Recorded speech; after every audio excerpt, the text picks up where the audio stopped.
What's up mga paps? Ngayon mag-unbox naman tayo. Gaya ng dati. Online na naman. Purchase online. Oh no! So ito ay gamit sa bike. So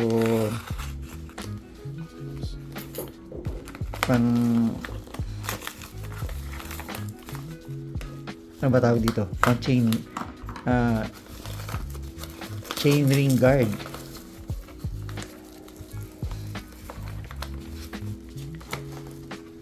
So kasama na yung guide at saka yung para yung chain hindi mag-slack. Halimbawa na yung bike nyo mahilig kayo mag-trail. So kalimitan pag mayroong mga little jump, mga maliliit na jump, yung chain nyo nag-slack. Yung halos humampas na doon sa chain stay ba tawag doon. So ito yung solution doon. So ito mura ko lang to nabili. Siguro ito yung mga nasa 600 lang. So kompleto na siya. Meron iba kasi na nabibili na plastic yung ibang parts. So ito, ayan na siya. Iyan na yung brand niya. So hindi ko alam basahin. So parang Hasin. Parang kulang na lang Hatching. So ito siya. Ito gawa siya sa, hindi ko siya masabing ABS plastic para siyang engineering plastic. So kung aware kayo doon sa mga ginagamit sa mga motorcycle slider, so ganun yung niya, yung materials niya. So ito normal to na ABS plastic, engineering plastic, normal yan. So ayan tapos meron siyang gear dito na aluminum alloy, kulay red. Ito ang sinasabi ko, madalas kapag bumibili kayo nito, ito plastic. Pero ito nang bili ko, alloy, aluminum siya. At ito pa, yung kinakabit sa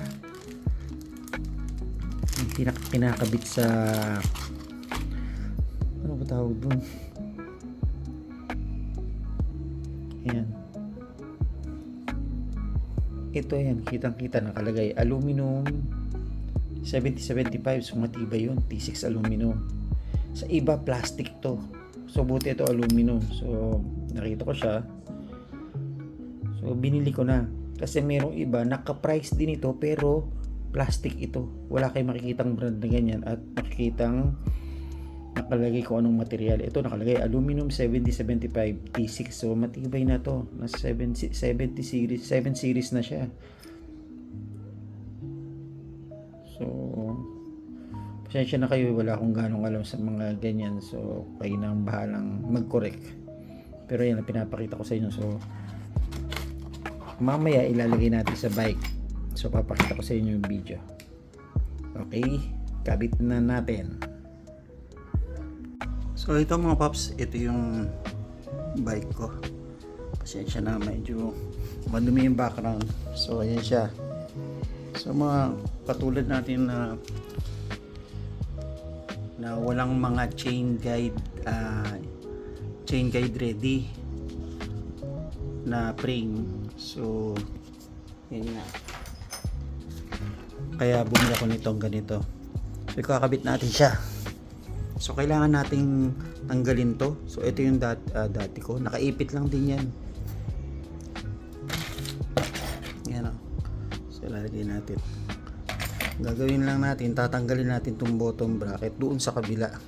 So yan yung tools na gagamitin ko pangtanggal ng bottom bracket.